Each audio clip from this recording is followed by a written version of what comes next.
യുകാറ്റ്, കത്തോലിക്ക സഭയുടെ യുവജന മതബോധന ഗ്രന്ഥം.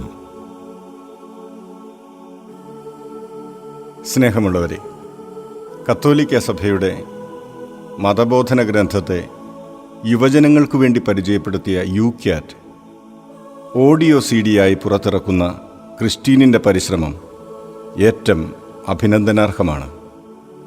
തിരക്കേറിയ ജീവിത സാഹചര്യങ്ങളിൽ യുകാറ്റ് വായിച്ച് മനസ്സിലാക്കാൻ സാഹചര്യമില്ലാത്തവർക്ക് കൂടി കത്തോലിക്ക സഭയുടെ വിശ്വാസ സത്യങ്ങളെ പരിചയപ്പെടുത്തുന്നതിന് ഈ സംരംഭം ഏറെ ഉപകാരപ്രദമാകും എന്ന് കരുതുന്നു.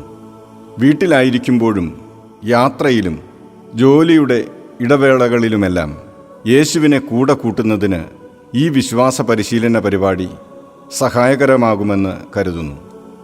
ഇതിന് മുൻകൈയെടുത്ത ക്രിസ്റ്റീനിലെ സന്തോഷ് ടി, ബിജു തോമസ്, മേരിക്കുട്ടി ചേച്ചി എന്നിവർക്കും റെക്കോർഡിംഗ് ജോലികൾ ഭംഗിയായി നിർവഹിച്ച മാർട്ടിൻ ജോസിനും അനുമോദനങ്ങൾ. ഈ പരിശ്രമം ഏവർക്കും അനുഗ്രഹപ്രദമാകട്ടെ എന്ന് ആശംസിക്കുന്നു, പ്രാർത്ഥിക്കുന്നു. സ്നേഹപൂർവം, father Varghese Vallikkattu, director POC. ഭാഗം 1. എന്താണ് നാം വിശ്വസിക്കുന്നത്? ഖണ്ഡം 1. നമുക്കെന്തുകൊണ്ട് വിശ്വസിക്കാൻ കഴിയുന്നു? 1. നാം ഈ ഭൂമിയിലായിരിക്കുന്നത് എന്തിനാണ്? നാം ഈ ഭൂമിയിലായിരിക്കുന്നത് ദൈവത്തെ അറിയാനും സ്നേഹിക്കാനും അവിടുത്തെ ഇഷ്ടമനുസരിച്ച് നന്മ ചെയ്യാനും ഒരു ദിവസം സ്വർഗത്തിൽ പോകാനുമാണ്.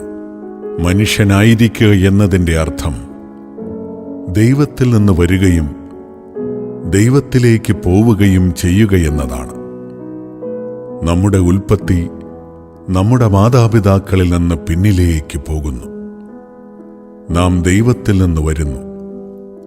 സ്വർഗത്തിലെയും ഭൂമിയിലെയും സർവ്വസൗഭാഗ്യങ്ങളും ഒന്നിച്ചുള്ള ദൈവത്തിൽ നിന്ന് വരുന്നു.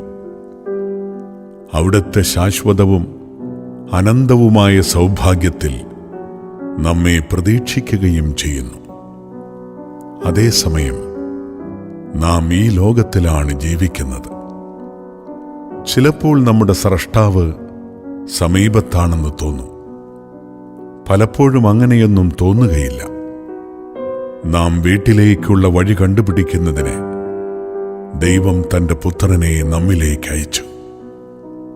അവിടുന്ന് നമ്മെ പാപത്തിൽ നിന്ന് സ്വതന്ത്രരാക്കുകയും എല്ലാ തിന്മയിലും നിന്ന് മോചിപ്പിക്കുകയും യഥാർത്ഥ ജീവിതത്തിലേക്ക് തെറ്റുവരാത്ത വിധം നയിക്കുകയും ചെയ്യുന്നു.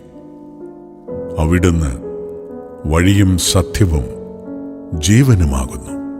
യോഹന്നാന്റെ സുവിശേഷം 14-ാം അധ്യായം 6-ാം തിരുവചനം. എല്ലാവരും രക്ഷിക്കപ്പെടണമെന്നും സത്യം അറിയണമെന്നുമാണ് അവിടുന്ന് ആഗ്രഹിക്കുന്നത്. 1 തിമോത്തി 2-ാം അധ്യായം 4-ാം വാക്യം.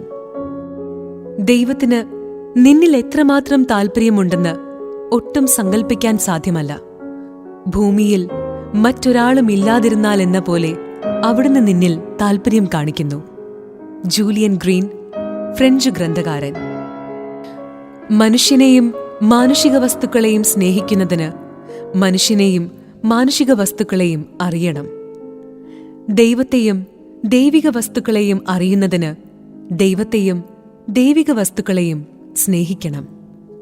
ബ്ലെയ്സ് പാസ്കൽ, ഫ്രഞ്ച് ഗണിതശാസ്ത്രജ്ഞനും തത്വചിന്തകനും. 2. എന്തുകൊണ്ടാണ് ദൈവം നമ്മെ സൃഷ്ടിച്ചത്? സ്വതന്ത്രവും നിസ്വാർത്ഥവുമായ സ്നേഹം മൂലം ദൈവം നമ്മെ സൃഷ്ടിച്ചു. ഒരു മനുഷ്യൻ സ്നേഹിക്കുമ്പോൾ അവൻ്റെ ഹൃദയം കവിഞ്ഞൊഴുകുന്നു. തൻ്റെ സന്തോഷം മറ്റുള്ളവരുമായി പങ്കുവയ്ക്കാൻ അവൻ ആഗ്രഹിക്കുന്നു. അവന് ഇത് തൻ്റെ സൃഷ്ടാവിൽ നിന്ന് ലഭിക്കുന്നു. ദൈവം ഒരു രഹസ്യമാണെങ്കിലും നമുക്കവിടുത്തെക്കുറിച്ച് മാനുഷിക രീതിയിൽ ചിന്തിക്കാനും ഇപ്രകാരം പറയാനും കഴിയും. തൻ്റെ സ്നേഹത്തിൻ്റെ ആധിക്യത്തിൽ നിന്ന് അവിടുന്ന് നമ്മെ സൃഷ്ടിച്ചു. തൻ്റെ സ്നേഹത്തിൻ്റെ സൃഷ്ടികളായ നമ്മോട് തൻ്റെ അനന്തമായ സന്തോഷം പങ്കുവയ്ക്കാൻ അവിടുന്ന് ആഗ്രഹിച്ചു. ദൈവം സ്നേഹമാകുന്നു. 1 യോഹന്നാൻ 4:16 സ്നേഹത്തിന്റെ അളവ് സ്നേഹത്തിന് അളവില്ലെന്നതാണ്. വിശുദ്ധ ഫ്രാൻസിസ് സാലസ്. അധ്യായം 1. മനുഷ്യൻ ദൈവത്തെ സ്വീകരിക്കുവാൻ കഴിവുള്ളവനാണ്. 3. നാം എന്തുകൊണ്ട് ദൈവത്തെ അന്വേഷിക്കുന്നു? ദൈവത്തെ അന്വേഷിക്കാനും അവിടുത്തെ കണ്ടെത്താനുമുള്ള ഒരാഗ്രഹം ദൈവം നമ്മുടെ ഹൃദയങ്ങളിൽ സ്ഥാപിച്ചിട്ടുണ്ട്. വിശുദ്ധ ആഗസ്തീനോസ് പറയുന്നു, അങ്ങ് അങ്ങേക്ക് വേണ്ടി ഞങ്ങളെ സൃഷ്ടിച്ചു. അങ്ങിൽ വിശ്രമിക്കുന്നതുവരെ ഞങ്ങളുടെ ഹൃദയം അസ്വസ്ഥമായിരിക്കും. ദൈവത്തിനായുള്ള ഈ ആഗ്രഹത്തെ നാം വിളിക്കുന്നത് മതം എന്നാണ്. മനുഷ്യൻ ദൈവത്തെ അന്വേഷിക്കുക സ്വാഭാവികമാണ്. സത്യത്തിനും സന്തോഷത്തിനും വേണ്ടിയുള്ള നമ്മുടെ സർവ്വ അന്വേഷണവും ആത്യന്തികമായി നമ്മെ പൂർണ്ണമായി താങ്ങി നിർത്തുന്ന, നമ്മെ പൂർണ്ണമായി തൃപ്തിപ്പെടുത്തുന്ന, തൻ്റെ സേവനത്തിൽ നമ്മെ പൂർണ്ണമായി ഏർപ്പെടുത്തുന്ന ഒരുവനെ അന്വേഷിക്കലാകണം. ഒരു മനുഷ്യൻ ദൈവത്തെ കണ്ടെത്തുന്നതുവരെ പൂർണ്ണ തനിമയുള്ളവനാകുന്നില്ല. സത്യം തേടുന്നവരെല്ലാം ദൈവത്തെ തേടുന്നു, അതറിഞ്ഞാലും അറിഞ്ഞില്ലെങ്കിലും. വിശുദ്ധ എഡിത്ത് സ്റ്റെയിൻ. മതം ദൈവികമായതിനോടുള്ള ബന്ധമെന്ന അർത്ഥത്തിൽ നമുക്ക് മതത്തെ പൊതുവായി മനസ്സിലാക്കാം. ഒരു മതവിശ്വാസി ദൈവികമായ ഒന്നിനെ, തന്നെയും ലോകത്തെയും സൃഷ്ടിച്ച ഒരു ശക്തിയെന്ന നിലയിൽ അംഗീകരിക്കുന്നു. അവൻ അതിനെ ആശ്രയിച്ചു നിൽക്കുന്നു, അതിലേക്ക് ക്രമവൽക്കരിക്കപ്പെടുകയും ചെയ്തിരിക്കുന്നു. ദൈവികതയെ തന്റെ ജീവിതരീതി വഴി പ്രസാദിപ്പിക്കാനും ബഹുമാനിക്കാനും അയാൾ ആഗ്രഹിക്കുന്നു. 4. നമ്മുടെ യുക്തി കൊണ്ട് ദൈവാസ്തിത്വം അറിയാൻ കഴിയുമോ? കഴിയും. മാനുഷിക യുക്തിക്ക് ദൈവത്തെ തീർച്ചയോടെ അറിയാൻ കഴിയും. ലോകത്തിന് അതിൽ തന്നെ അതിൻ്റെ ഉൽപ്പത്തിയും ലക്ഷ്യവും ഉണ്ടായിരിക്കാൻ സാധ്യമല്ല. അസ്തിത്വമുള്ള എല്ലാറ്റിലും നാം കാണുന്നതിൽ കൂടുതൽ കാര്യങ്ങളുണ്ട്. ലോകത്തിലെ ക്രമവും സൗന്ദര്യവും വികസനവും അവയ്ക്കെല്ലാം അതീതമായി ദൈവത്തിലേക്ക് വിരൽ ചൂണ്ടുന്നു. സത്യവും നന്മയും സുന്ദരവുമായതിനെ സ്വീകരിക്കാൻ എല്ലാ മനുഷ്യനും കഴിവുണ്ട്. അവൻ തൻ്റെ ഉള്ളിൽ തന്നെ മനസാക്ഷിയുടെ സ്വരം കേൾക്കുന്നു. അത് നന്മ ചെയ്യാൻ അവനെ നിർബന്ധിക്കുന്നു, തിന്മയ്ക്കെതിരെ മുന്നറിയിപ്പ് നൽകുന്നു. ഈ മാർഗം യുക്തിപൂർവം പിന്തുടരുന്നവർ ദൈവത്തെ കണ്ടെത്തുന്നു. മനുഷ്യന്റെ ഏറ്റവും ശ്രേഷ്ഠമായ ശക്തി യുക്തിയാണ്. യുക്തിയുടെ ഏറ്റവും ഉന്നതമായ ലക്ഷ്യം ദൈവത്തെ അംഗീകരിക്കുക എന്നതാണ്. മഹാനായ വിശുദ്ധ ആൽബർട്ട്. ഇത് അവർ ദൈവത്തെ അന്വേഷിക്കുന്നതിനും ഒരുപക്ഷെ അനുഭവത്തിലൂടെ അവിടുത്തെ കണ്ടെത്തുന്നതിനും വേണ്ടിയാണ്. എങ്കിലും അവിടുന്ന് നമ്മിൽ ആരിലും നിന്ന് അകലെയല്ല. എന്തെന്നാൽ അവിടന്നിൽ നാം ജീവിക്കുന്നു, ചരിക്കുന്നു, നിലനിൽക്കുന്നു. അപ്പസ്തോല പ്രവർത്തനങ്ങൾ 17-ാം അധ്യായം 27-28 വാക്യങ്ങൾ. 5. യുക്തി കൊണ്ട് ദൈവത്തെ അറിയാൻ കഴിയുമെങ്കിൽ ആളുകൾ എന്തുകൊണ്ട് ദൈവാസ്തിത്വം നിഷേധിക്കുന്നു? അദൃശ്യനായ ദൈവത്തെ അറിയുകയെന്നത് മനുഷ്യ മനസ്സിനെ സംബന്ധിച്ചിടത്തോളം വലിയ വെല്ലുവിളിയാണ്. അനേകരെ അത് വിരട്ടി ഓടിക്കുന്നു. ചിലർ ദൈവത്തെ അറിയാൻ ആഗ്രഹിക്കാത്തതിൻ്റെ കാരണമിതാണ്. അവർക്ക് തങ്ങളുടെ ജീവിതത്തിന് മാറ്റം വരുത്തേണ്ടി വരും. ദൈവത്തെക്കുറിച്ചുള്ള ചോദ്യം ഉത്തരം പറയാനാവാത്തതായതുകൊണ്ട് അർത്ഥശൂന്യമാണെന്ന് പറയുന്ന ആരും തനിക്ക് വേണ്ടി കാര്യങ്ങൾ നിസ്സാരമാക്കുകയാണ്. ഇത്തരം കാര്യങ്ങളിൽ സത്യമായിരിക്കരുതെന്ന് ഒരുവൻ ആഗ്രഹിക്കുന്ന കാര്യം തെറ്റാണെന്നോ സംശയാസ്പദമെങ്കിലുമോ ആണെന്നോ ചിന്തിക്കാൻ സ്വയം നിർബന്ധിക്കുന്നു. അതാണ് സംഭവിക്കുന്നത്. പിയൂസ് 12-ാമൻ മാർപ്പാപ്പ. 6. ആശയങ്ങളിൽ ദൈവത്തെ ഗ്രഹിക്കാൻ നമുക്ക് കഴിയുമോ? അവിടത്തെക്കുറിച്ച് അർത്ഥപൂർണമായി പറയാനാവുമോ? മനുഷ്യരായ നമ്മൾ പരിമിതരാണ്. ദൈവത്തിന്റെ അനന്തമഹത്വം പരിമിതമായ മാനുഷിക ആശയങ്ങളിൽ ഒതുങ്ങുന്നില്ല. എന്നാലും ദൈവത്തെപ്പറ്റി ശരിയായി പറയാൻ നമുക്ക് കഴിയും. ദൈവത്തെപ്പറ്റി എന്തെങ്കിലും പറയണമെങ്കിൽ നാം അപൂർണമായ ബിംബങ്ങളും പരിമിതമായ ആശയങ്ങളും ഉപയോഗിക്കുന്നു. അതുകൊണ്ട് നമ്മുടെ ഭാഷ ദൈവത്തിൻ്റെ മഹത്വത്തോട് തുല്യമല്ലെന്ന വ്യവസ്ഥയ്ക്ക് വിധേയമാണ് നാം പറയുന്നതെന്തും. അതിനാൽ ദൈവത്തെക്കുറിച്ചുള്ള നമ്മുടെ ഭാഷ സ്ഥിരം വിശുദ്ധമാക്കുകയും വളർത്തുകയും വേണം. മനുഷ്യന്റെ അനന്യമായ മഹത്വം ആത്യന്തികമായി അടിയുറപ്പിച്ചിരിക്കുന്നത് സത്യമറിയാനുള്ള അവന്റെ കഴിവിന്മേലാണ്. മനുഷ്യർ സത്യമറിയാൻ ആഗ്രഹിക്കുന്നു. എന്നാലും സ്വാതന്ത്ര്യത്തിൽ മാത്രമേ സത്യമറിയാൻ കഴിയൂ. ശാസ്ത്രത്തിന്റെ ചരിത്രത്തിൽ നിന്ന് വ്യക്തമാകുന്നതുപോലെ എല്ലാ സത്യത്തെയും സംബന്ധിച്ച് ഇതു ശരിയാണ്. എന്നാൽ മനുഷ്യനെ തന്നെ സംബന്ധിച്ച, മനുഷ്യനെ സന്ദിഗ്ധാവസ്ഥയിലാക്കുന്ന സത്യങ്ങൾ, ചൈതന്യം സംബന്ധിച്ച സത്യങ്ങൾ, നന്മയെയും തിന്മയെയും കുറിച്ചുള്ള സത്യങ്ങൾ, ജീവിതത്തിന്റെ മഹാലക്ഷ്യങ്ങളെയും ചക്രവാളങ്ങളെയും കുറിച്ചുള്ള സത്യങ്ങൾ, ദൈവവുമായുള്ള നമ്മുടെ ബന്ധത്തെക്കുറിച്ചുള്ള സത്യങ്ങൾ എന്നിവയെക്കുറിച്ചുള്ള അറിവിനെ സംബന്ധിച്ചിടത്തോളം അത് ഉയർന്ന തോതിൽ ശരിയാണ്. നമ്മുടെ ജീവിത രീതികൾ സംബന്ധിച്ചിടത്തോളം അഗാധമായ അനന്തരഫലങ്ങൾ കൂടാതെ ഈ സത്യങ്ങൾ അറിയാനാവുകയില്ല. ബെനഡിക്ട് 16 മാർപ്പാപ്പ. അഗ്രാഹ്യമായ എന്തെങ്കിലും അക്കാരണത്താൽ തന്നെ കുറഞ്ഞ യാഥാർത്ഥ്യമാകുകയില്ല. Blaise Pascal. അധ്യായം 2. ദൈവം മനുഷ്യരായ നമ്മെ സമീപിക്കുന്നു. 7. താൻ എങ്ങനെയിരിക്കുന്നുവെന്ന് നമ്മൾ ഗ്രഹിക്കാൻ വേണ്ടി ദൈവം എന്തുകൊണ്ടാണ് തന്നെ തന്നെ കാണിച്ചത്? ദൈവമുണ്ടെന്ന് യുക്തി കൊണ്ടറിയാൻ മനുഷ്യന് കഴിയും. എന്നാൽ യഥാർത്ഥത്തിൽ എങ്ങനെയുള്ളവനാണെന്നറിയാനാവുകയില്ല. എന്നാലും താൻ അറിയപ്പെടാൻ ദൈവം ഏറെ ആഗ്രഹിച്ചതുകൊണ്ട് അവിടുന്ന് സ്വയം വെളിപ്പെടുത്തി. നമുക്ക് തന്നെ വെളിപ്പെടുത്തുകയെന്നത് ദൈവത്തിനാവശ്യമുള്ള കാര്യമല്ല. എന്നാൽ സ്നേഹം മൂലം അവിടുന്ന് തന്നെ വെളിപ്പെടുത്തി.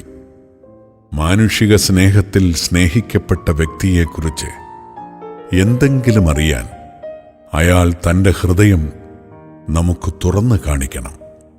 അതുപോലെ ദൈവത്തിൻ്റെ അത്യഗാധമായ ചിന്തകളെക്കുറിച്ച് എന്തെങ്കിലും അറിയാൻ കഴിയുന്നത് നിത്യനും നിഗൂഢാത്മകനുമായ ദൈവം സ്നേഹം മൂലം നമുക്ക് സ്വയം തുറന്നു തന്നതുകൊണ്ട് മാത്രമാണ്.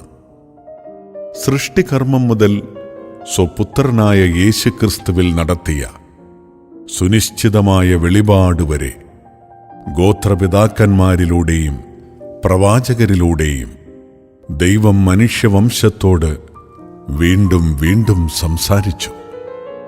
യേശുക്രിസ്തുവിൽ അവിടുന്ന് സ്വഹൃദയം നമ്മിലേക്ക് ചൊരിഞ്ഞു.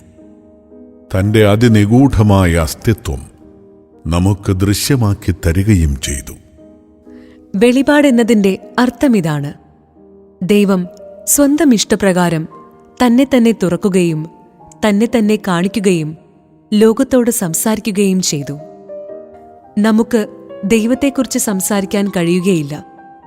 എന്നാൽ ദൈവത്തെപ്പറ്റി നിശബ്ദത പാലിക്കുന്നവന് ഹാ കഷ്ടം. വിശുദ്ധ അഗസ്തിനോസ്.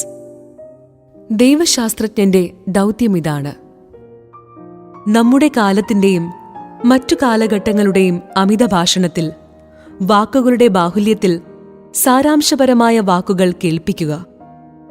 അതിന്റെ അർത്ഥം വാക്കുകളിലൂടെ ദിവ്യവചനത്തെ, ദൈവത്തിൽ നിന്ന് വരുന്ന ദിവ്യവചനത്തെ, ദൈവമായിരിക്കുന്ന ദിവ്യവചനത്തെ സന്നിഹിതമാക്കുകയെന്നതാണ്. ബെനഡിക്ട് 16 മാർപ്പാപ്പ. 8.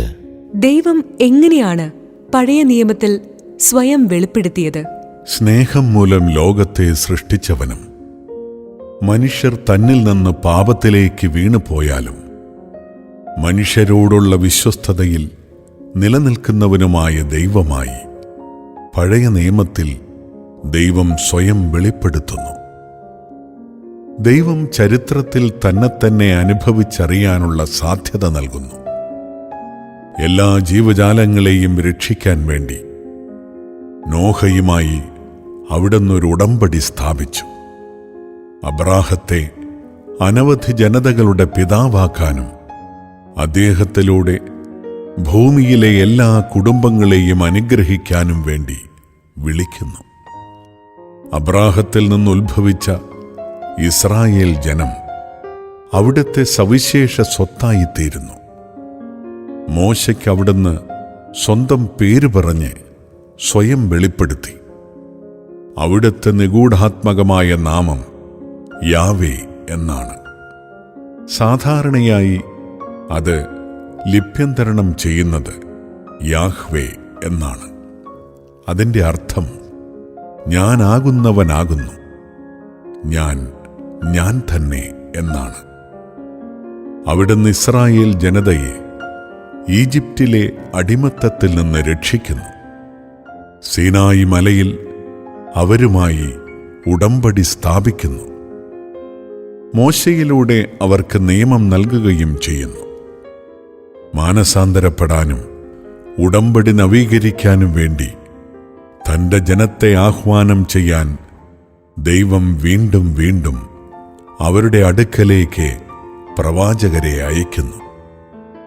ദൈവം നവീനവും ശാശ്വതവുമായ ഒരു ഉടമ്പടി സ്ഥാപിക്കുമെന്നും അത് മൗലികമായ നവീകരണവും സുനിശ്ചിതമായ രക്ഷയും നൽകുന്നതായിരിക്കുമെന്നും പ്രവാചകർ പ്രഘോഷിക്കുന്നു. ഈ ഉടമ്പടി എല്ലാ മനുഷ്യർക്കും വേണ്ടിയുള്ളതായിരിക്കും. ദൈവത്തെപ്പറ്റി പറഞ്ഞതിനെല്ലാം മുൻവ്യവസ്ഥയായി ദൈവത്താൽ പറയപ്പെട്ട എന്തെങ്കിലുമുണ്ട്. വിശുദ്ധ എഡിത്ത് സ്റ്റൈൻ. 9. ദൈവം സ്വപുത്രനെ നമ്മുടെ അടുക്കലേക്ക് അയക്കുമ്പോൾ അവിടുന്ന് തന്നെ സംബന്ധിച്ച് എന്താണ് നമുക്ക് കാണിച്ചു തരുന്നത്? ദൈവം യേശു ക്രിസ്തുവിൽ തൻ്റെ കരുണാപൂർണമായ സ്നേഹത്തിൻ്റെ തികഞ്ഞ അഗാധത നമുക്ക് കാണിച്ചു തന്നു. അദൃശ്യനായ ദൈവം യേശുക്രിസ്തുവിലൂടെ ദൃശ്യനായിത്തീരുന്നു. അവിടുന്ന് നമ്മെപ്പോലുള്ള ഒരു മനുഷ്യനായിത്തീരുന്നു. ദൈവത്തിൻ്റെ സ്നേഹം എത്രമാത്രം കവിഞ്ഞൊഴുകുന്നുവെന്ന് ഇത് വ്യക്തമാക്കുന്നു. അവിടുന്ന് നമ്മുടെ ഭാരമെല്ലാം വഹിക്കുന്നു. ഓരോ വഴിയിലും അവിടുന്ന് നമ്മോടൊത്തു നടക്കുന്നുണ്ട്.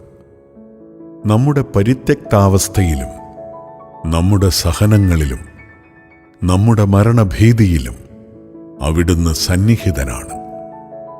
നാം അങ്ങേയറ്റത്ത് ചെല്ലുമ്പോഴും അവിടുന്ന് സന്നിഹിതനാണ്. ജീവനിലേക്കുള്ള വാതിൽ നമുക്കായി തുറക്കുന്നതിന് വേണ്ടി തന്നെ. യേശുക്രിസ്തുവിൽ ദൈവം മാനുഷിക മുഖം സ്വീകരിച്ചു. നമ്മുടെ സുഹൃത്തും സഹോദരനുമായി തീരുകയും ചെയ്തു. ബെനഡിക്ട് 16 മാർപ്പാപ്പ.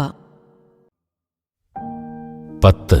യേശുക്രിസ്തുവിന്റെ വരവോടെ എല്ലാം പറഞ്ഞു കഴിഞ്ഞുവോ? യേശുവിന് ശേഷം വെളിപാട് തുടരണമോ? യേശുക്രിസ്തുവിൽ ദൈവം തന്നെ ഭൂമിയിൽ വന്നു. അവിടുന്ന് ദൈവത്തിൻ്റെ അവസാന വാക്കാണ്. ദൈവം ആരാണെന്നും നിത്യരക്ഷയ്ക്ക് അത്യാവശ്യമായതെന്താണെന്നും യേശുക്രിസ്തുവിനെ ശ്രദ്ധിച്ച് കേട്ടുകൊണ്ട് എല്ലാ കാലത്തെയും എല്ലാ മനുഷ്യർക്കും അറിയാൻ കഴിയും. യേശുക്രിസ്തുവിൻ്റെ സുവിശേഷത്തോടെ ദൈവത്തിൻ്റെ വെളിപാട് സമ്പൂർണവും സമാപ്തവുമായി.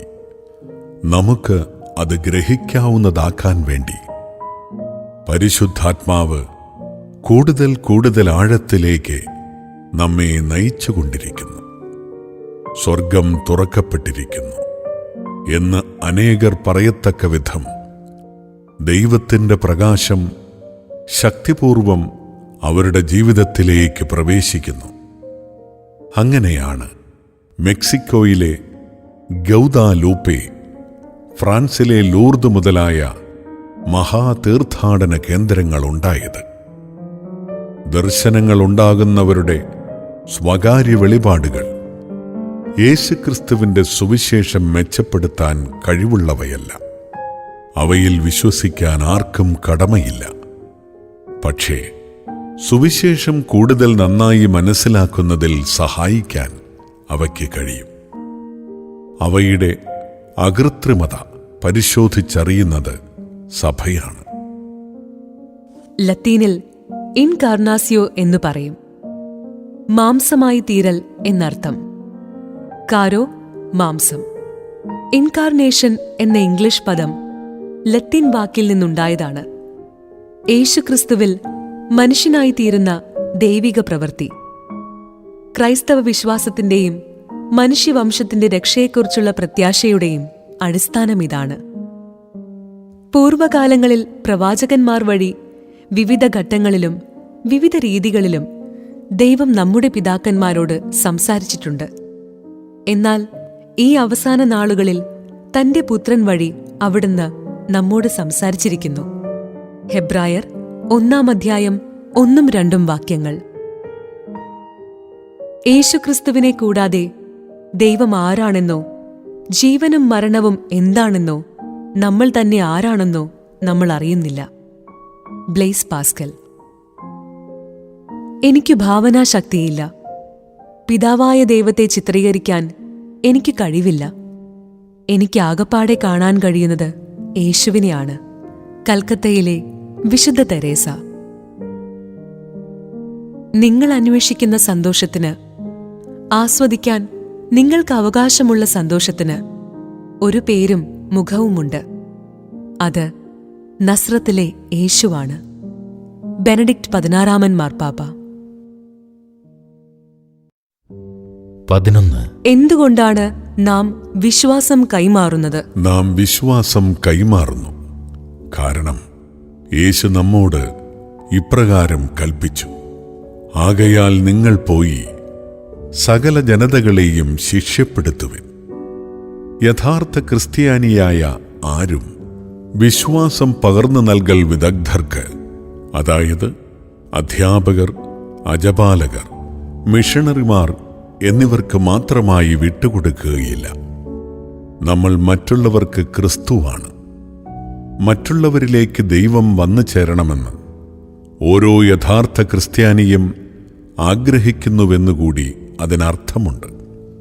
ആ വ്യക്തി തന്നോട് തന്നെ ഇങ്ങനെ പറയുന്നു: കർത്താവിന് എന്നെ ആവശ്യമുണ്ട്. എനിക്ക് മാമോദീസായും സ്ഥൈര്യലേപനവും നൽകപ്പെട്ടിട്ടുണ്ട്. ദൈവത്തെപ്പറ്റി അറിയാനും സത്യത്തിൻ്റെ അറിവിലേക്ക് വരാനും ചുറ്റുമുള്ളവരെ സഹായിക്കാൻ എനിക്ക് കടമയുണ്ട്. മദർ തെരേസ നല്ലൊരു ഉപമ ഉപയോഗിക്കുന്നു. തെരുവുകളിലൂടെ വൈദ്യുത കമ്പികൾ പാകിയിരിക്കുന്നത് നാം കാണുന്നു. അവയിലൂടെ വൈദ്യുതി പ്രവഹിക്കുന്നില്ലെങ്കിൽ പ്രകാശമുണ്ടാവുകയില്ല. ഈ വൈദ്യുത കമ്പി നിങ്ങളും ഞാനുമാണ്. വൈദ്യുതി ദൈവമാണ്.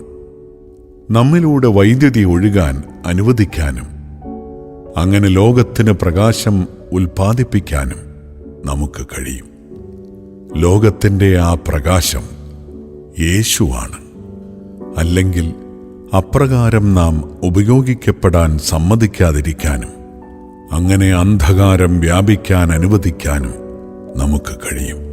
ക്രിസ്തുവിന്റെ വചനത്തോട് അവഗാഢം ബന്ധിച്ചിരിക്കുന്ന നമ്മുടെ കാലഘട്ടത്തിന്റെ വെല്ലുവിളികളോട് പ്രത്യുത്തരിക്കാൻ കഴിവുള്ള, എല്ലായിടത്തും സുവിശേഷം വ്യാപിപ്പിക്കാൻ സജ്ജീകൃതരായ അപ്പസ്തോലന്മാരുടെ പുതിയ തലമുറ ജനിക്കണമെന്ന ഒരു അടിയന്തര ആവശ്യമുണ്ട്. ബെനഡിക്ട് 16 മാർപ്പാപ്പ. മിഷൻ സഭയുടെ സാരാംശമാണ്. എല്ലാ ക്രൈസ്തവർക്കും യേശു നൽകിയ കൽപ്പനയുമാണ്. എല്ലാ മനുഷ്യർക്കും ക്രിസ്തുവിനു വേണ്ടിയുള്ള തീരുമാനം സ്വതന്ത്രമായി സ്വീകരിക്കാൻ കഴിയുന്നതിന് വാക്കിലും പ്രവൃത്തിയിലും സുവിശേഷം പ്രഘോഷിക്കണമെന്നതാണ് ആ കൽപ്പന. 12. എന്താണ് യഥാർത്ഥ വിശ്വാസത്തിൻ്റെതായിട്ടുള്ളതെന്ന് നമുക്കെങ്ങനെ പറയാൻ കഴിയും? വിശുദ്ധ ലിഖിതങ്ങളിലും സഭയുടെ സജീവ പാരമ്പര്യത്തിലും യഥാർത്ഥ വിശ്വാസം നാം കാണുന്നു. പുതിയ നിയമം സഭയുടെ വിശ്വാസത്തിൽ നിന്ന് വികസിച്ചുണ്ടായതാണ്. വിശുദ്ധ ലിഖിതങ്ങളും പാരമ്പര്യവും ഒന്നിച്ച് നിലകൊള്ളുന്നു. വിശ്വാസ കൈമാറ്റം പ്രമാണരേഖകളിലൂടെയല്ല പ്രധാനമായി നടക്കുന്നത്. വിശുദ്ധ ലിഖിതങ്ങൾ തുകൽ ചുരുളുകളിലെന്നതിനേക്കാൾ സഭയുടെ ഹൃദയത്തിലാണ് എഴുതപ്പെട്ടിരിക്കുന്നത് എന്ന് ആദിമസഭയിൽ പറയപ്പെട്ടിരുന്നു. ശിഷ്യന്മാരും അപ്പസ്തോലന്മാരും സർവോപരി ക്രിസ്തുവുമായുള്ള സജീവമായ കൂട്ടായ്മയിൽ തങ്ങളുടെ പുതിയ ജീവിതം അനുഭവിച്ചു. യേശുവിൻ്റെ ഉത്ഥാനാനന്തരം വ്യത്യസ്തമായൊരു രീതിയിൽ തുടർന്ന ഈ കൂട്ടായ്മയിലേക്ക് ആദിമസഭ ആളുകളെ ക്ഷണിച്ചു. ആദിമ ക്രിസ്ത്യാനികൾ അപ്പസ്തോലന്മാരുടെ പ്രബോധനം, കൂട്ടായ്മ, അപ്പം മുറിക്കൽ, പ്രാർത്ഥന എന്നിവയിൽ താൽപ്പര്യപൂർവം പങ്കുചേർന്നു. അവർ പരസ്പരം ഐക്യപ്പെട്ടിരുന്നു. എന്നാലും മറ്റുള്ളവർക്കും ഇടമുണ്ടായിരുന്നു. ഇന്നും ഇത് നമ്മുടെ വിശ്വാസത്തിൻ്റെ ഭാഗമാണ്. കത്തോലിക്ക സഭയിൽ അപ്പസ്തോലന്മാരുടെ കാലം മുതൽ ഇന്നോളം വ്യത്യാസപ്പെടുത്താതെ സംരക്ഷിച്ചു പോരുന്ന ദൈവവുമായുള്ള കൂട്ടായ്മ അറിയാൻ മറ്റു വ്യക്തികളെ ക്രിസ്ത്യാനികൾ ക്ഷണിക്കുന്നു. 13. വിശ്വാസം സംബന്ധിച്ച കാര്യങ്ങളിൽ സഭയ്ക്ക് തെറ്റുപറ്റുമോ? വിശ്വാസത്തിൽ വിശ്വാസികൾക്ക് മുഴുവനും തെറ്റുപറ്റുകയില്ല. എന്തെന്നാൽ ശിഷ്യന്മാരിലേക്ക് തൻ്റെ പരിശുദ്ധാത്മാവിനെ അയക്കുമെന്നും അവരെ സത്യത്തിൽ സൂക്ഷിക്കുമെന്നും യേശു അവരോട് വാഗ്ദാനം ചെയ്തിട്ടുണ്ട്. ശിഷ്യന്മാർ യേശുവിനെ പൂർണ്ണ ഹൃദയത്തോടെ വിശ്വസിച്ചു. അതുപോലെ ക്രൈസ്തവൻ ജീവനിലേക്കുള്ള വഴിയെപ്പറ്റി ചോദിക്കുമ്പോൾ അവന് സഭയെ പൂർണ്ണമായി വിശ്വസിക്കാം. യേശു തന്നെ തൻ്റെ അപ്പസ്തോലന്മാർക്ക് പഠിപ്പിക്കാൻ കൽപ്പന നൽകി. അതുകൊണ്ട് സഭയ്ക്ക് പഠിപ്പിക്കാൻ അധികാരമുണ്ട്. അതായത് പ്രബോധനാധികാരം, മജിസ്തേരിയം. സഭ തന്മൂലം നിശബ്ദമായിരിക്കാൻ പാടില്ല. സഭയിലെ ഒറ്റപ്പെട്ട അംഗങ്ങൾക്ക് തെറ്റുപറ്റാം. അവർ ഗൗരവപൂർണമായ തെറ്റുകൾ ചെയ്തെന്നും വരാം. എന്നാലും സഭ മുഴുവനും ദൈവത്തിൻ്റെ സത്യത്തിൽ നിന്ന് ഒരിക്കലും തെന്നിപ്പോകുകയില്ല. സഭ നൂറ്റാണ്ടുകളിലൂടെ ഒരു സജീവ സത്യം സംവഹിക്കുന്നു. അത് അവളെക്കാൾ വലുതാണ്. വിശ്വാസ നിക്ഷേപം സംബന്ധിച്ച് നാം പറയുന്നു, സംരക്ഷിക്കപ്പെടേണ്ട വിശ്വാസ നിക്ഷേപമാണത്. അത്തരത്തിലുള്ള ഒരു സത്യം വിവാദ വിഷയമാക്കുകയോ കീഴ്മേൽ മറിക്കുകയോ ചെയ്യുമ്പോൾ അത് വീണ്ടും വിശദീകരിക്കാൻ സഭ വിളിക്കപ്പെടുന്നു. എല്ലായ്പ്പോഴും എല്ലായിടത്തും എല്ലാവരും വിശ്വസിച്ചതെന്താണെന്ന് വിശദീകരിക്കാൻ തന്നെ. അപ്പസ്തോലൻ. യേശു തന്റെ ഉറ്റ സഹപ്രവർത്തകരും സാക്ഷികളുമായിരിക്കാൻ വേണ്ടി വിളിച്ച 12 പേരെയാണ് പുതിയ നിയമത്തിൽ ആദ്യം ഈ പേര് സൂചിപ്പിച്ചത്. പൗലോസും ക്രിസ്തുവാൽ വിളിക്കപ്പെട്ട അപ്പസ്തോലനായി കരുതപ്പെടാൻ ആനുകൂല്യമുള്ളവനായി. എന്തെന്നാൽ കർത്താവിൽ നിന്ന് എനിക്ക് ലഭിച്ചതും ഞാൻ നിങ്ങളെ ഭരമേൽപ്പിച്ചതുമായ കാര്യം. വിശുദ്ധ പൗലോസ്. 1 കോരിന്തോസ് 11 23 അതുകൊണ്ട് വിശുദ്ധ പാരമ്പര്യവും വിശുദ്ധ ലിഖിതങ്ങളും തമ്മിൽ സുദൃഢമായ ബന്ധവും പരസ്പര വിനിമയവുമുണ്ട്. കാരണം അവ രണ്ടിന്റെയും ഉത്ഭവം ഏക ദിവ്യ സ്രോതസ്സിൽ നിന്നാണ്. രണ്ടും ഒരു വിധത്തിൽ ഒന്നായി തീരുകയും ഒരേ ലക്ഷ്യത്തിലേക്ക് നീങ്ങുകയും ചെയ്യുന്നു. രണ്ടാം വത്തിക്കാൻ കൗൺസിൽ ദൈവാവിഷ്കരണം. 14. വിശുദ്ധ ലിഖിതങ്ങൾ സത്യമാണോ? വിശുദ്ധ ലിഖിതങ്ങളിലെ ഗ്രന്ഥങ്ങൾ ദൃഢമായി വിശ്വസ്തതാപൂർവം തെറ്റുകൂടാതെ സത്യം പഠിപ്പിക്കുന്നു. പരിശുദ്ധാത്മാവിൻ്റെ നിവേശനത്തിൻ കീഴിൽ എഴുതപ്പെട്ട അവയുടെ കർത്താവ് ദൈവമാണ്. രണ്ടാം വത്തിക്കാൻ സുനഹദോസ് ദൈവാവിഷ്കരണം. ബൈബിൾ അതിൻ്റെ അന്തിമ രൂപത്തിൽ സ്വർഗത്തിൽ നിന്ന് വീണ് കിട്ടിയതല്ല. ദൈവം നേരിട്ട് പറഞ്ഞുകൊടുക്കുകയും മാനുഷിക എഴുത്തുകാർ യാന്ത്രികമായി പകർത്തിയെടുക്കുകയും ചെയ്തതല്ല. പിന്നെയോ ദൈവം ചില മനുഷ്യരെ തിരഞ്ഞെടുത്തു. അവർ തങ്ങളുടെ മാനുഷിക കഴിവുകളും ബൗദ്ധിക ശക്തികളും പൂർണ്ണമായി ഉപയോഗിച്ചു. അങ്ങനെ അവർ അവയുടെ യഥാർത്ഥ നിർമ്മാതാക്കളായി. എന്നാൽ ദൈവമാണ് അവരിലും അവർ വഴിയും പ്രവർത്തിച്ചത്. അതുകൊണ്ട് അവിടുന്ന് ആവശ്യപ്പെട്ട എല്ലാ കാര്യങ്ങളും അവ മാത്രം അവരെഴുതി. ഏതെങ്കിലും പ്രത്യേക പാഠങ്ങൾ വിശുദ്ധ ലിഖിതമായി അംഗീകരിക്കുന്നതിൻ്റെ ഒരു കാരണം സഭയിൽ അവ പൊതുവായി അംഗീകരിച്ചിരുന്നുവെന്ന വസ്തുതയാണ്. ക്രൈസ്തവ സമൂഹങ്ങളിൽ പൊതുസമ്മതമുണ്ടാകേണ്ടിയിരുന്നു. അതെ, ഈ പാഠത്തിലൂടെ ദൈവം തന്നെ നമ്മോട് സംസാരിക്കുന്നു. ഇത് പരിശുദ്ധാത്മാവാൽ പ്രചോദിപ്പിക്കപ്പെട്ടതാണ്. ആദിമകാലത്തെ യഥാർത്ഥ ക്രൈസ്തവ ലിഖിതങ്ങൾ ധാരാളമുണ്ട്. അവയിൽ ഏതൊക്കെയാണ് യഥാർത്ഥത്തിൽ പരിശുദ്ധാത്മാവാൽ നിവേശിക്കപ്പെട്ടതെന്ന് 4-ാം നൂറ്റാണ്ട് മുതൽ നിർവചിക്കപ്പെട്ടിട്ടുണ്ട്. വിശുദ്ധ ലിഖിതങ്ങളുടെ കാനോൻ എന്ന പട്ടികയിലാണ് അങ്ങനെ ചെയ്തിട്ടുള്ളത്. പ്രബോധനാധികാരം. വിശ്വാസം അവതരിപ്പിക്കാനും പരിശുദ്ധാത്മാവിന്റെ സഹായത്താൽ അത് വ്യാഖ്യാനിക്കാനും അബദ്ധമാക്കലിൽ നിന്ന് അതിനെ രക്ഷിക്കാനും കത്തോലിക്ക സഭയ്ക്കുള്ള ശാസന അധികാരത്തിന്റെ പേര് ദൈവനിവേശനം. ലത്തീൻ ഭാഷയിൽ ഇൻസ്പിരാസിയോ, നിശ്വസിക്കൽ എന്നർത്ഥം. ബൈബിളിലെ മാനുഷിക നിർമ്മാതാക്കളുടെ മേൽ ദൈവത്തിന്റെ സ്വാധീനമാണത്. ദൈവം തന്നെ വിശുദ്ധ ലിഖിതങ്ങളുടെ കർത്താവായിരിക്കുന്നതിനു വേണ്ടി തന്നെ. കാനോൻ. ഗ്രീക്ക് ഭാഷയിൽ കാനോൻ അളവുകോൽ, നിയമം, അംഗീകൃത മാതൃക, തോത് എന്നിങ്ങനെയാണ് അതിന്റെ അർത്ഥം. ബൈബിളിലെ പഴയ നിയമത്തിലും പുതിയ നിയമത്തിലുമുള്ള വിശുദ്ധ ലിഖിതങ്ങളുടെ ആധികാരിക സമാഹാരം. 15.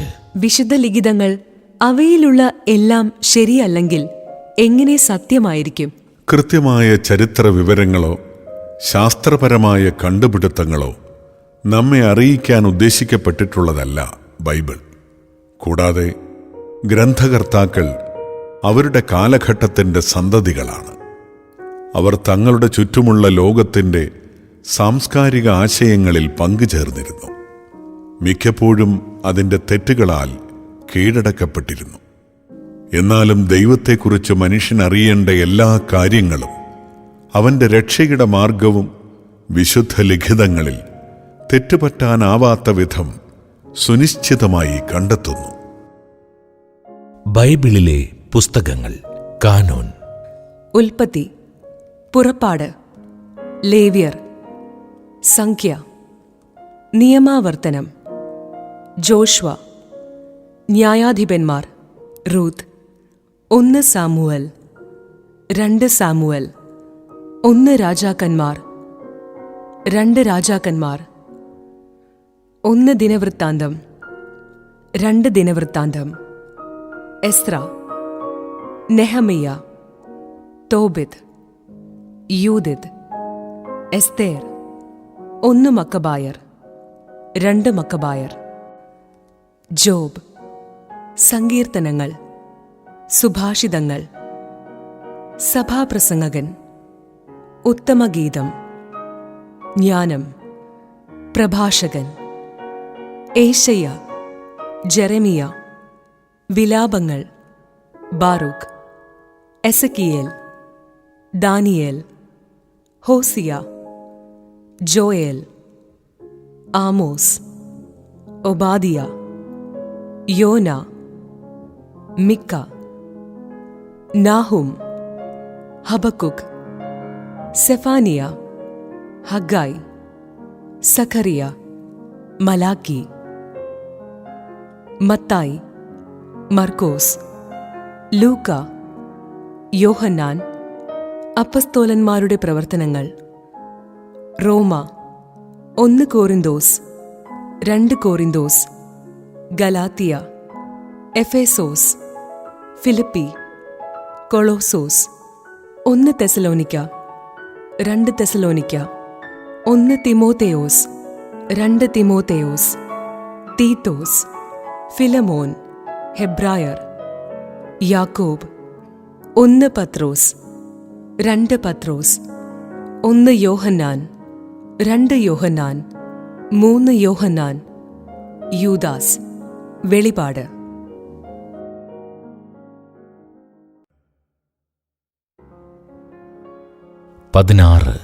ബൈബിൾ ശരിയായി വായിക്കാനുള്ള മാർഗം ഏതാണ്? വിശുദ്ധ ലിഖിതങ്ങൾ ശരിയായി വായിക്കാനുള്ള മാർഗം പ്രാർത്ഥനാപൂർവം വായിക്കുക എന്നതാണ്. മറ്റു വാക്കുകളിൽ പരിശുദ്ധാത്മാവിൻ്റെ സഹായത്തോടെ വായിക്കുക എന്നതാണ്. അവിടുത്തെ പ്രചോദനത്തിന് കീഴിലാണല്ലോ ബൈബിൾ ഉത്ഭവിച്ചത്. അത് ദൈവത്തിൻ്റെ ദിവ്യവചനമാണ്. നമുക്ക് കൈമാറാൻ ദൈവത്തിനുള്ള സാരാംശപരമായ കാര്യങ്ങൾ അതിൽ ഉൾക്കൊണ്ടിരിക്കുന്നു. നമുക്കോരോരുത്തർക്കുമായി ദൈവം എഴുതിയ ദീർഘമായ എഴുത്തുപോലെയാണ് ബൈബിൾ. ഇക്കാരണത്താൽ ഞാൻ വിശുദ്ധ ലിഖിതങ്ങൾ വലിയ സ്നേഹത്തോടും ആദരത്തോടും കൂടെ സ്വീകരിക്കണം. ഒന്നാമതായി, ദൈവത്തിൻ്റെ എഴുത്ത് വായിച്ചറിയുക യഥാർത്ഥത്തിൽ പ്രധാനപ്പെട്ട കാര്യമാണ്. മറ്റു വാക്കുകളിൽ പറഞ്ഞാൽ, മുഴുവൻ സന്ദേശവും ശ്രദ്ധിക്കാതെ വിശദീകരണങ്ങൾ പെറുക്കിയെടുക്കാൻ ശ്രമിക്കരുത്. അതുകൊണ്ട് അതിൻ്റെ ഹൃദയവും രഹസ്യവുമായ യേശുക്രിസ്തുവിന് ലക്ഷ്യം വെച്ചുകൊണ്ട് ഞാൻ മുഴുവൻ സന്ദേശവും വ്യാഖ്യാനിക്കണം. അവിടത്തെക്കുറിച്ചാണ് ബൈബിൾ മുഴുവനും, പഴയ നിയമം പോലും പറയുന്നത്. തന്മൂലം വിശുദ്ധ ലിഖിതങ്ങൾ അവയ്ക്ക് ജന്മം നൽകിയ വിശ്വാസത്തിൽ, സഭയുടെ സജീവ വിശ്വാസത്തിൽ തന്നെ ഞാൻ വായിക്കണം. ബൈബിൾ ലത്തീൻ ഭാഷയിൽ ബിബ്ലിയ, ചുരുളുകൾ, ഗ്രന്ഥങ്ങൾ എന്നർത്ഥം. യഹൂദരും ക്രിസ്ത്യാനികളും വിശുദ്ധ ലിഖിതങ്ങളുടെ സമാഹാരമെന്ന് വിളിക്കുന്നതാണ് ബൈബിൾ. 1000 വർഷത്തിലേറെ കാലം കൊണ്ട് ഉണ്ടായതുമാണ്. അവരുടെ വിശ്വാസത്തിന്റെ പ്രമാണരേഖയാണ്. ക്രൈസ്തവരുടെ ബൈബിൾ യഹൂദരുടേതിനേക്കാൾ കൂടുതൽ വിപുലമാണ്. കാരണം യഹൂദരുടെ വിശുദ്ധ ലിഖിതത്തിനു പുറമെ 4 സുവിശേഷങ്ങളും വിശുദ്ധ പൗലോസിന്റെ ലേഖനങ്ങളും ആദിമസഭയുടെ മറ്റു ചില ലിഖിതങ്ങളും അതിൽ ഉൾപ്പെട്ടിരിക്കുന്നു. പഴയ നിയമം. ലത്തീനിൽ നിയമം എന്നതിന് ടെസ്റ്റമെന്തും എന്നു പറയും. ഉടമ്പടി, വിൽപത്രം എന്നിങ്ങനെയാണ് അർത്ഥം. സമ്പൂർണ്ണ ബൈബിളിന്റെ ആദ്യ ഭാഗമാണ് പഴയ നിയമം. യഹൂദരുടെ വിശുദ്ധ ലിഖിത സമാഹാരമാണിത്. കത്തോലിക്ക സഭയുടെ പഴയ നിയമത്തിൽ 46 പുസ്തകങ്ങളുണ്ട്. ചരിത്രപരമായ ഗ്രന്ഥങ്ങൾ, പ്രവാചകരുടെ ലിഖിതങ്ങൾ, സങ്കീർത്തനങ്ങൾ, ജ്ഞാനപുസ്തകങ്ങൾ ഉൾപ്പെടെ. പുതിയ നിയമം സമ്പൂർണ്ണ ബൈബിളിന്റെ 2ാം ഭാഗമാണിത്. സവിശേഷമാംവിധം ക്രിസ്തീയമായ ഗ്രന്ഥങ്ങൾ അതിലുൾപ്പെടുന്നു. അതായത് സുവിശേഷങ്ങൾ, അപ്പസ്തോലന്മാരുടെ പ്രവർത്തനങ്ങൾ, വിശുദ്ധ പൗലോസ് എഴുതിയ 14 ലേഖനങ്ങൾ, 7 കാതോലിക ലേഖനങ്ങൾ, വെളിപാട് എന്നിവ അതിലുൾപ്പെടുന്നു. 17 ക്രൈസ്തവരെ സംബന്ധിച്ചിടത്തോളം പഴയ നിയമത്തിന് എന്ത് പ്രാധാന്യമാണുള്ളത്? ലോകത്തിൻ്റെ സ്രഷ്ടാവും സംരക്ഷകനുമെന്ന നിലയിലും മനുഷ്യവർഗത്തിൻ്റെ നായകനും ഉപദേശകനുമെന്ന നിലയിലും പഴയ നിയമത്തിൽ ദൈവം തന്നെ വെളിപ്പെടുത്തുന്നു. പഴയ നിയമത്തിലെ പുസ്തകങ്ങളും ദൈവത്തിൻ്റെ ദിവ്യവചനവും വിശുദ്ധ ലിഖിതവുമാണ്. പഴയ നിയമത്തെ കൂടാതെ യേശുവിനെ മനസ്സിലാക്കാൻ നമുക്ക് സാധിക്കുകയില്ല. വിശ്വാസത്തെക്കുറിച്ചുള്ള പഠനത്തിൻ്റെ മഹത്തായ ചരിത്രം പഴയ നിയമത്തിൽ തുടങ്ങുന്നു. ആ പഠനം പുതിയ നിയമത്തിൽ ഒരു നിർണായക വഴിത്തിരിവിലെത്തുന്നു. ലോകാവസാനത്തോടും ക്രിസ്തുവിൻ്റെ 2ാം വരവോടും കൂടെ അതിൻ്റെ ലക്ഷ്യത്തിലെത്തിച്ചേരുന്നു. പഴയ നിയമം പുതിയ നിയമത്തിൻ്റെ മുൻരംഗം മാത്രമല്ല, പഴയ നിയമത്തിലെ ജനങ്ങൾക്ക് വേണ്ടിയുള്ള കൽപ്പനകളും വാഗ്ദാനങ്ങളും പ്രവചനങ്ങളും ഒരിക്കലും റദ്ദാക്കിയിട്ടില്ല. പഴയ നിയമത്തിലെ പുസ്തകങ്ങളിൽ പ്രാർത്ഥനകളുടെയും ജ്ഞാനത്തിൻ്റെയും പകരം വയ്ക്കാനാവാത്ത നിക്ഷേപം നാം കാണുന്നു. പ്രത്യേകിച്ച് സങ്കീർത്തനങ്ങൾ സഭയുടെ അനുദിന പ്രാർത്ഥനയുടെ ഭാഗമാണത്. അബ്രാഹത്തിന്റെ ദൈവം, ഇസഹാക്കിന്റെ ദൈവം, യാക്കോബിന്റെ ദൈവം തത്വചിന്തകരുടെയും പണ്ഡിതന്മാരുടെയും ദൈവമല്ല, യേശുക്രിസ്തുവിന്റെ ദൈവം. സുവിശേഷത്തിൽ പഠിപ്പിക്കപ്പെട്ട വഴികളിലൂടെ മാത്രമേ ആർക്കും അവിടുത്തെ കണ്ടെത്താനും സ്വന്തമാക്കാനും കഴിയുകയുള്ളൂ. ഫ്രഞ്ച് തത്വചിന്തകൻ ബ്ലെയ്സ് പാസ്കൽ. വിശുദ്ധ ലിഖിതങ്ങളെക്കുറിച്ചുള്ള അജ്ഞത ക്രിസ്തുവിനെക്കുറിച്ചുള്ള അജ്ഞതയാണ്. വിശുദ്ധ ജെറോം. 18. ക്രിസ്ത്യാനികളെ സംബന്ധിച്ചിടത്തോളം പുതിയ നിയമത്തിന് എന്ത് പ്രാധാന്യമാണുള്ളത്?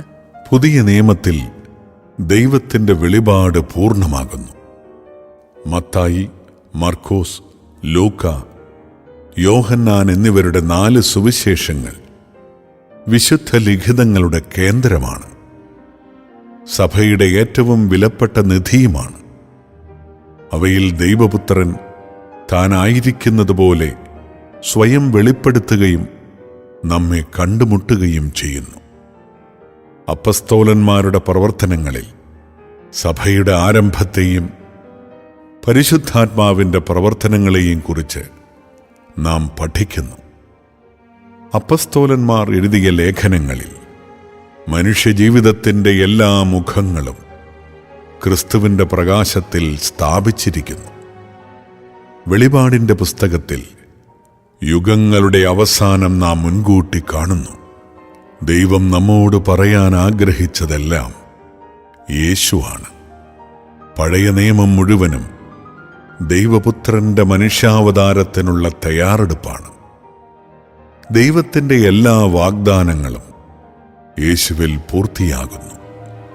ഒരു ക്രിസ്ത്യാനിയായിരിക്കുക എന്നതിൻ്റെ അർത്ഥം ക്രിസ്തുവിൻ്റെ ജീവിതത്തോട് കൂടുതൽ കൂടുതൽ ആഴത്തിൽ ഐക്യപ്പെട്ടിരിക്കുക എന്നതാണ്. അങ്ങനെ ചെയ്യാൻ സുവിശേഷം വായിക്കുകയും അതനുസരിച്ച് ജീവിക്കുകയും വേണം. മഡെയ്ലിൻ ഡെൽബ്രൽ ഇപ്രകാരം പറയുന്നു: താൻ ആരാണെന്നും താൻ എന്താണ് ആവശ്യപ്പെടുന്നതെന്നും ദൈവം തൻ്റെ ദിവ്യവചനത്തിലൂടെ പറയുന്നു. അവിടുന്ന് അത് സുനിശ്ചിതമായി പറയുന്നു. ഓരോ ദിവസവും പറയുന്നു.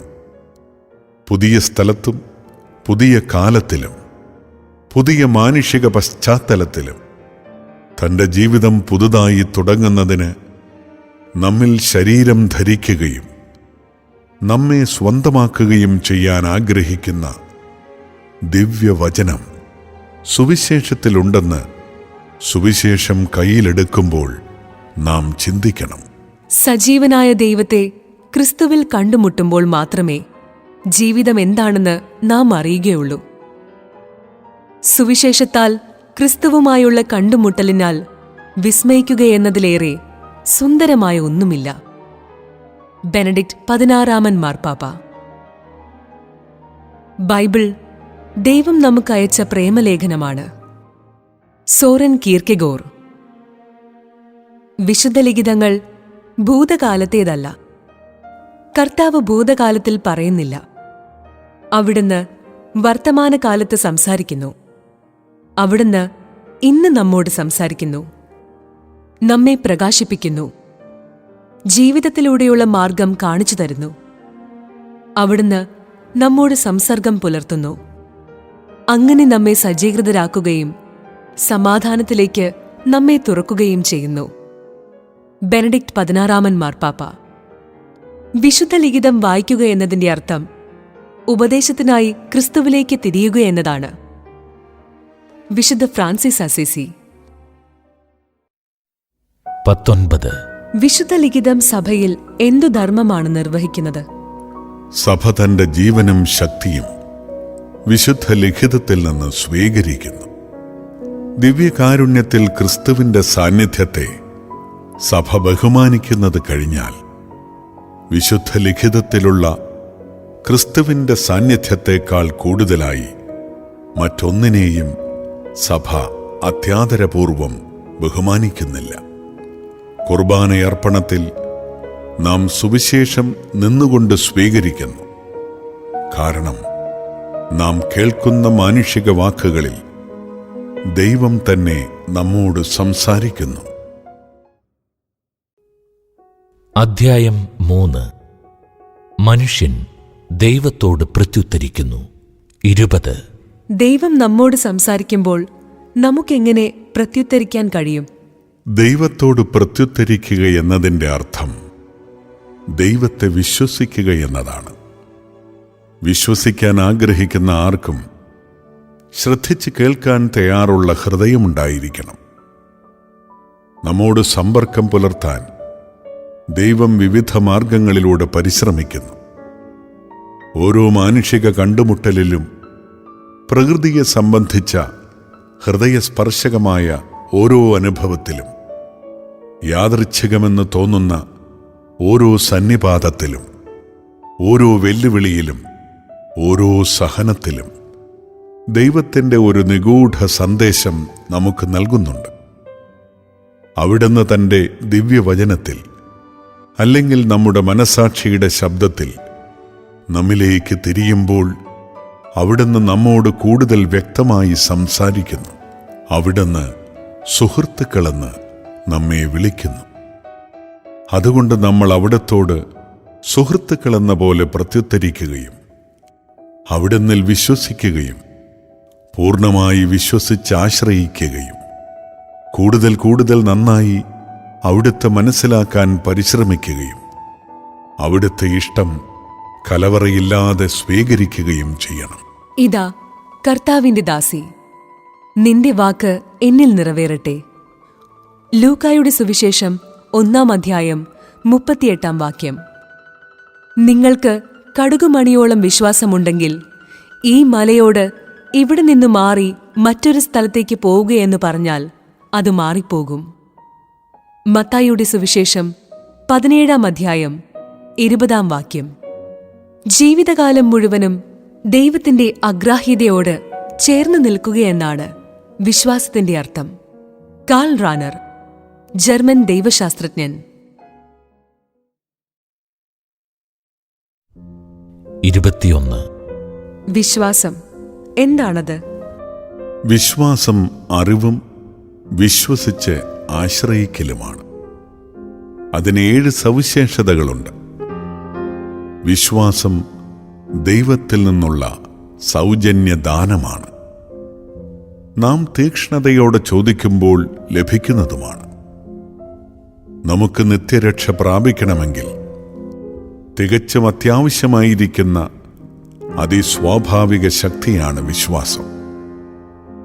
ഒരു വ്യക്തി ദൈവിക ക്ഷണം സ്വീകരിക്കുമ്പോൾ അയാൾക്ക് സ്വതന്ത്രമായ മനസ്സും വ്യക്തമായ ധാരണാശക്തിയും ഉണ്ടായിരിക്കണമെന്ന് വിശ്വാസം ആവശ്യപ്പെടുന്നു. വിശ്വാസം തികച്ചും സുനിശ്ചിതമാണ്. കാരണം യേശു അതിന് ഉറപ്പ് നൽകുന്നു. സജീവ സ്നേഹത്തിലേക്ക് നയിക്കുന്നില്ലെങ്കിൽ വിശ്വാസം അപൂർണമാണ്. ദൈവത്തിൻ്റെ വചനം കൂടുതൽ കൂടുതൽ ശ്രദ്ധാപൂർവം കേൾക്കുകയും പ്രാർത്ഥനയിൽ അവിടുന്നുമായി സജീവമായ ആശയവിനിമയത്തിലേക്ക് പ്രവേശിക്കുകയും ചെയ്യുമ്പോൾ വിശ്വാസം വളരുന്നു. സ്വർഗത്തിലെ സന്തോഷത്തിൻ്റെ മുന്നാസ്വാദനം ഇപ്പോൾ തന്നെ വിശ്വാസം നമുക്ക് നൽകുന്നു. തങ്ങൾക്ക് വിശ്വസിച്ചാൽ മാത്രം പോരാ എന്ന് പലരും പറയുന്നു. അവർക്ക് അറിയുക കൂടി വേണം. വിശ്വസിക്കുക എന്ന വാക്കിന് തികച്ചും വ്യത്യസ്തങ്ങളായ 2 അർത്ഥങ്ങളുണ്ട്. എയർപോർട്ടിൽ ഒരു പാരച്യൂട്ടുകാരൻ ക്ലർക്കിനോട് പാരച്യൂട്ട് സുരക്ഷിതമായി പാക്ക് ചെയ്തിട്ടുണ്ടോ എന്ന് ചോദിച്ചാൽ ക്ലർക്ക് സാന്ദർഭികമായി ഇങ്ങനെ പറയും, ഞാൻ അങ്ങനെ വിശ്വസിക്കുന്നു.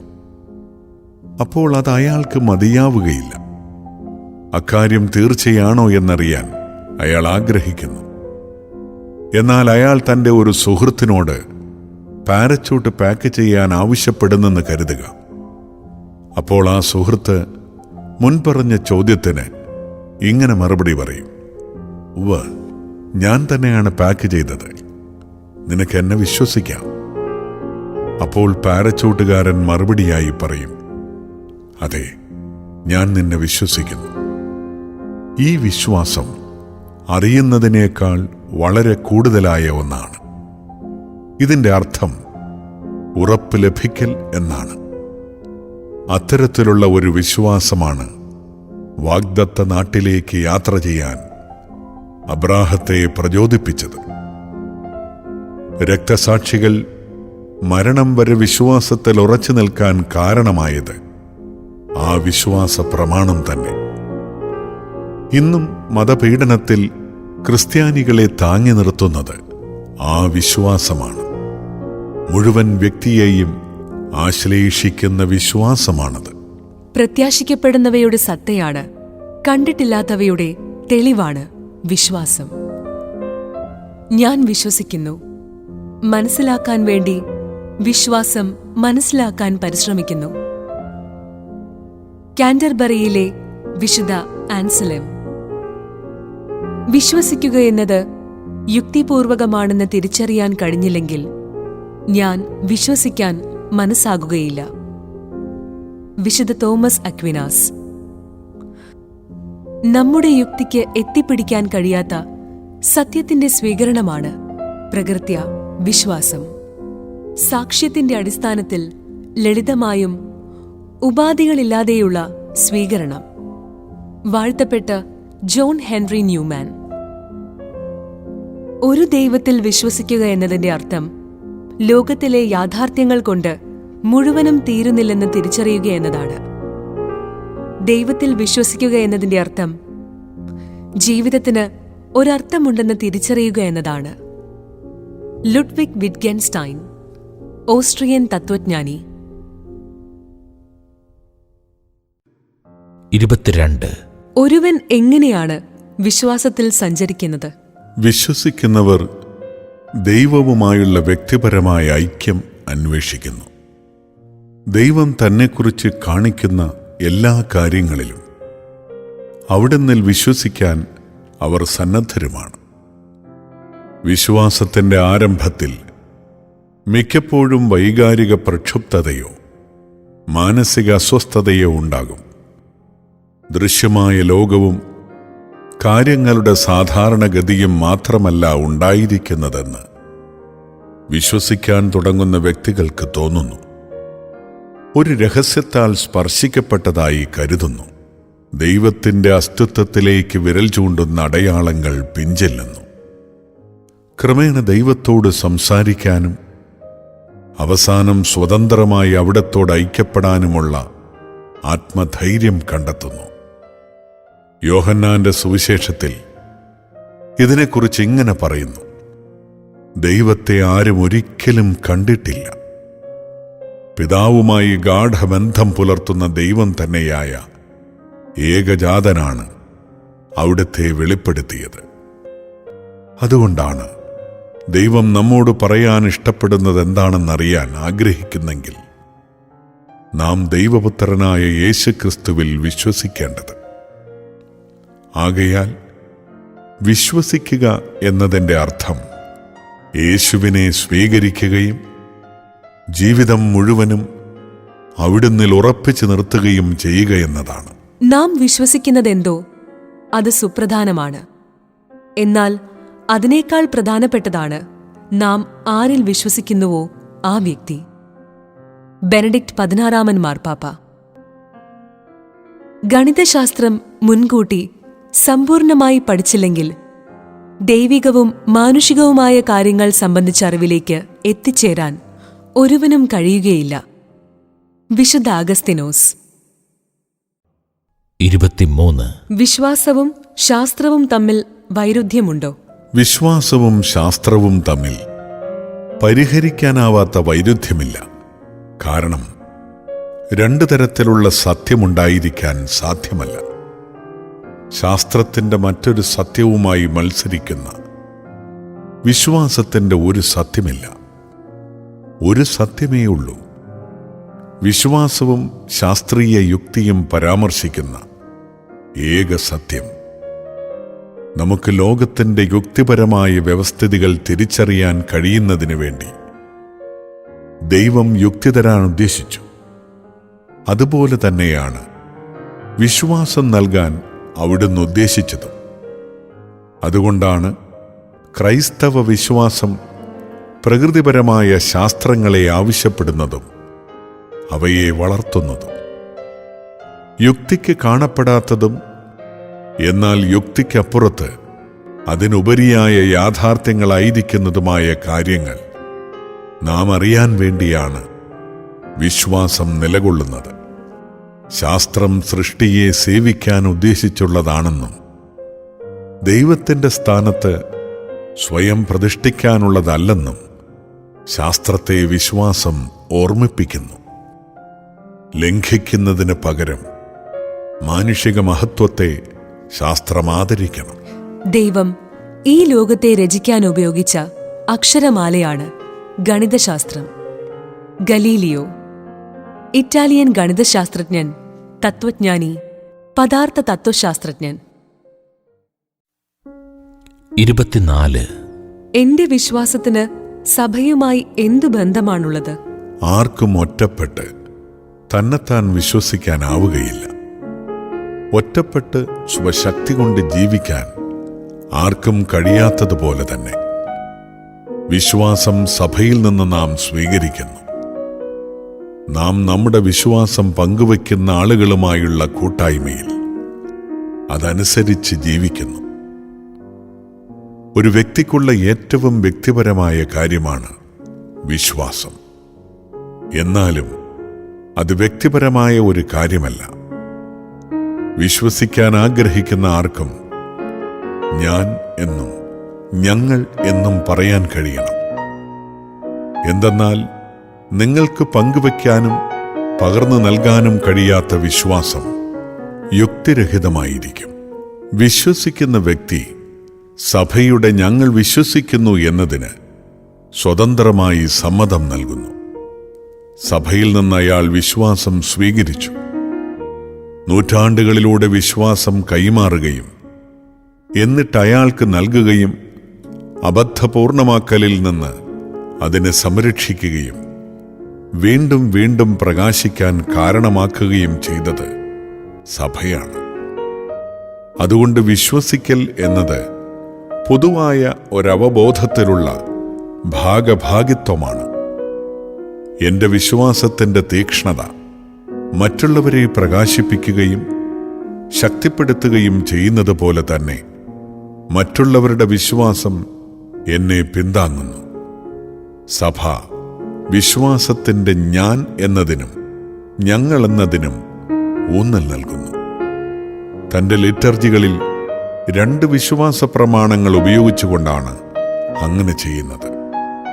ഞാൻ വിശ്വസിക്കുന്നു എന്ന് തുടങ്ങുന്ന ശ്ലീഹന്മാരുടെ വിശ്വാസ പ്രമാണവും ആദിമരൂപത്തിൽ ഞങ്ങൾ വിശ്വസിക്കുന്നു എന്ന് തുടങ്ങുന്ന വലിയ നിഖ്യ കോൺസ്റ്റാന്റിനോപ്പിൾ വിശ്വാസ പ്രമാണവും. വിശ്വാസ പ്രമാണം ഞാൻ വിശ്വസിക്കുന്നു എന്നർത്ഥമുള്ള കേദ്രോ എന്ന ലത്തീൻ ക്രിയയിൽ നിന്നാണ് ഇംഗ്ലീഷിലെ ക്രീഡ് എന്ന വാക്കുണ്ടായത്. മലയാളത്തിൽ വിശ്വസിക്കുന്നേൻ എന്ന് പണ്ടു പറഞ്ഞിരിക്കുന്നു. സ്ലീഹന്മാരുടെ വിശ്വാസ പ്രമാണത്തിലെ ആദ്യ വാക്ക് സഭയുടെ വിശ്വാസം ഏറ്റുപറയുന്നതിനുള്ള വിവിധ ഫോർമുലകളുടെ പേരായിത്തീർന്നു. അതിൽ വിശ്വാസത്തിന്റെ സാരാംശപരമായ ഉള്ളടക്കങ്ങൾ സംഗ്രഹിച്ചിട്ടുണ്ട്. 2-3 പേർ എന്റെ നാമത്തിൽ ഒന്നിച്ചു കൂടുന്നിടത്ത് അവരുടെ മധ്യേ ഞാനുണ്ടായിരിക്കും. മത്തായിയുടെ സുവിശേഷം 18-ാം അധ്യായം 20-ാം വാക്യം. ഖണ്ഡം 2. ക്രൈസ്തവ വിശ്വാസത്തിന്റെ ഏറ്റുപറച്ചിൽ. 25. വിശ്വാസത്തിന് എന്തിനാണ് നിർവചനങ്ങളും ഫോർമുലകളും ആവശ്യമായിരിക്കുന്നത്? വിശ്വാസം ശൂന്യമായ വാക്കുകൾ സംബന്ധിച്ചതല്ല, പിന്നെയോ യാഥാർത്ഥ്യം സംബന്ധിച്ചതാണ്. കാലഗതിയിൽ വിശ്വാസത്തിൻ്റെ സംക്ഷിപ്ത ഫോർമുലകൾ സഭയിൽ വികസിച്ചു വന്നു. അവയുടെ സഹായത്തോടെ ഈ യാഥാർത്ഥ്യത്തെക്കുറിച്ച് ധ്യാനിക്കാനും അത് പ്രകാശിപ്പിക്കാനും പഠിക്കാനും കൈമാറാനും ആഘോഷിക്കാനും അതനുസരിച്ച് ജീവിക്കാനും നമുക്ക് കഴിയും. സുനിശ്ചിതമായ രൂപങ്ങളില്ലായിരുന്നാൽ വിശ്വാസത്തിൻ്റെ ഉള്ളടക്കം ചിതറിപ്പോകും. അതുകൊണ്ടാണ് സഭ സുനിശ്ചിതമായ വാക്യങ്ങൾക്ക് വലിയ പ്രാധാന്യം കൽപ്പിക്കുന്നത്. അവയിലെ കൃത്യമായ വാക്കുകളുടെ പ്രയോഗം സാധാരണമായി വളരെ ക്ലേശിച്ചാണ് നേടിയിട്ടുള്ളത്. ക്രിസ്തുവിൻ്റെ സന്ദേശം തെറ്റിദ്ധാരണകളിൽ നിന്നും അബദ്ധപൂർണമാകലിൽ നിന്നും സംരക്ഷിക്കാൻ വേണ്ടിയാണ് അങ്ങനെ ചെയ്തത്. കൂടാതെ സഭയുടെ വിശ്വാസം സാരാംശപരമായ ഘടകങ്ങൾ സംരക്ഷിച്ചുകൊണ്ട് വിവിധ സംസ്കാരങ്ങളിലേക്ക് പകർത്തുമ്പോഴും വിശ്വാസ പ്രമാണങ്ങൾ സുപ്രധാനമാണ്. കാരണം പൊതുവായൊരു വിശ്വാസമാണ് സഭയുടെ ഐക്യത്തിൻ്റെ അടിസ്ഥാനം. 26. എന്താണ് വിശ്വാസ പ്രമാണങ്ങൾ? എല്ലാ വിശ്വാസികൾക്കും പൊതുവായൊരു ഏറ്റുപറച്ചിൽ നടത്താൻ സാധ്യത നൽകുന്ന വിശ്വാസത്തിൻ്റെ ഹ്രസ്വമായ ഫോർമുലകളാണ് വിശ്വാസ പ്രമാണങ്ങൾ. വിശുദ്ധ പൗലോസിൻ്റെ ലേഖനങ്ങളിൽ തന്നെ ഇത്തരത്തിലുള്ള ലഘു ഫോർമുലകൾ കണ്ടെത്താൻ കഴിയും. ആദിമ ക്രൈസ്തവ ശ്ലൈഹിക വിശ്വാസ പ്രമാണത്തിന് സവിശേഷമായൊരു മഹത്വമുണ്ട്. കാരണം ശ്ലീഹന്മാരുടെ വിശ്വാസത്തിൻ്റെ സംഗ്രഹമായി അത് കരുതപ്പെടുന്നു. നിഖ്യാവിശ്വാസ പ്രമാണം വലിയ തോതിൽ വിലമതിക്കപ്പെടുന്നു. കാരണം സഭ വിഭജിക്കപ്പെടാതിരുന്ന കാലത്ത് തന്നെയുണ്ടായ 2 മഹാസൂനഹദോസുകളിൽ നിന്ന് ഉത്ഭവിച്ചവയാണവ. ഇന്നും പൗരസ്ത്യദേശത്തും പാശ്ചാത്യദേശത്തും ക്രൈസ്തവർക്കുള്ള പൊതു അടിസ്ഥാനം അതാണ്. 27. എങ്ങനെയാണ് വിശ്വാസ പ്രമാണങ്ങൾ ഉത്ഭവിച്ചത്? മാമോദീസ നൽകാൻ തൻ്റെ ശിഷ്യന്മാരോട് കൽപ്പിച്ച യേശുവിൽ നിന്നാണ് വിശ്വാസ പ്രമാണങ്ങളുടെ തുടക്കം. മാമോദീസ നൽകുമ്പോൾ മാമോദീസ സ്വീകരിക്കാൻ വരുന്നവനിൽ നിന്ന് സുനിശ്ചിതമായ വിശ്വാസം, അതായത് പിതാവിലും പുത്രനിലും പരിശുദ്ധാത്മാവിലുമുള്ള വിശ്വാസം ഏറ്റുപറയാൻ അവർ ആവശ്യപ്പെടേണ്ടിയിരുന്നു. കർത്താവായ യേശുവിലുള്ള വിശ്വാസത്തിൻ്റെ ഏറ്റുപറച്ചിലും അവിടുത്തെ പ്രേഷിതത്വ കൽപ്പനയുമാണ്